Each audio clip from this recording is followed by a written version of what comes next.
ফরিদপুরের সালথায় ইয়াবাসহ ৫ জন আটক। বিস্তারিত দেখুন ডেস্ক রিপোর্টে।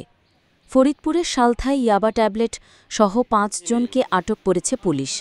সোমবার ২১ জুলাই ভোররাতে উপজেলার মাঝারদিয়া এলাকা থেকে ৪০ পিস ইয়াবা ট্যাবলেট সহ ৪ জন ও রবিবার দিবাগত রাতে কাকদি এলাকা থেকে ৮০ পিস ইয়াবা সহ একজনকে আটক করা হয়।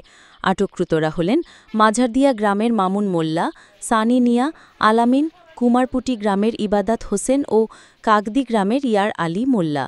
আটককৃতের বিরুদ্ধে আইনগত ব্যবস্থা প্রক্রিয়াধীন আছে জানান সালথা থানার অফিসার ইনচার্জ মোহাম্মদ আতাউর রহমান। নিয়মিত অভিযানের অংশ হিসেবে রাত্র 12:30টার দিকে ইয়ার আলী নামে একজনকে মাদক ব্যবসায়ী কাকদি থেকে ৮০ পিস ইয়াবা সহ গ্রেপ্তার করি।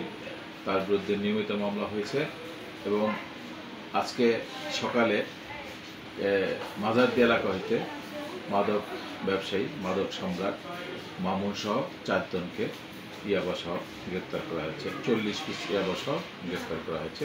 তাদের বিরুদ্ধে মামলা রুজুর প্রক্রিয়া চলতেছে এবং প্রত্যেকের বিরুদ্ধে একাধিক মামলা আছে এবং গ্রেপ্তারি ওয়ারেন্টও আছে।